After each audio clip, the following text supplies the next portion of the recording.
আন্তঃৰাষ্ট্ৰীয় ক্ৰীড়াৰ পৰা অৱসৰ ঘোষণা দীপা কৰ্মকাৰৰ। ছ'চিয়েল মিডিয়াত দীপাৰ আৱেগিক পোষ্ট। বহু চিন্তা আৰু বিবেচনাৰ অন্তত এই সিদ্ধান্ত।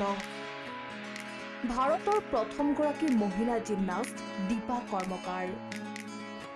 সোমবাৰে দীপা কৰ্মকাৰে ঘোষণা কৰিলে আন্তঃৰাষ্ট্ৰীয় কেৰিয়াৰৰ পৰা অৱসৰৰ কথা। ছ'চিয়েল মিডিয়া এক্স হেণ্ডেলত অৱসৰ ঘোষণা সন্দৰ্ভত দিলে এটা আৱেগিক পোষ্ট। বহু চিন্তা আৰু বিবেচনাৰ অন্তত মই প্ৰতিযোগিতামূলক জিমনাষ্টিকৰ পৰা অৱসৰ লোৱাৰ সিদ্ধান্ত লৈছো। এইটো সহজ সিদ্ধান্ত নহয়, কিন্তু মই ভাবো যে এয়া সঠিক সময়। তেওঁ লগতে পোষ্টত ক'লে, জিমনাষ্টিক মোৰ জীৱনৰ এটা ডাঙৰ অংশ। ত্ৰিপুৰাৰ ৰাজধানী আগৰতলাত জন্মগ্ৰহণকাৰী দীপা কৰ্মকাৰ এগৰাকী ভাৰতীয় আৰ্টিষ্টিক জিমনাষ্ট।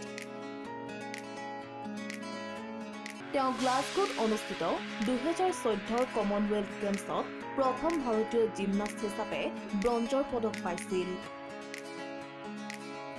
ইয়াৰ পূৰ্বে জিমনাষ্টিকছত কোনো ভাৰতীয়ই আন্তৰ্জাতিক প্ৰতিযোগিতাত পদক পোৱা নাই।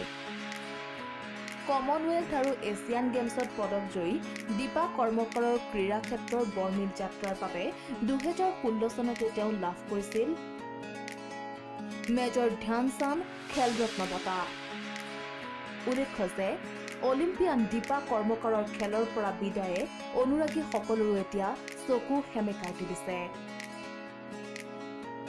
নেশ্যনেল ডেস্ক, প্ৰথম খবৰ।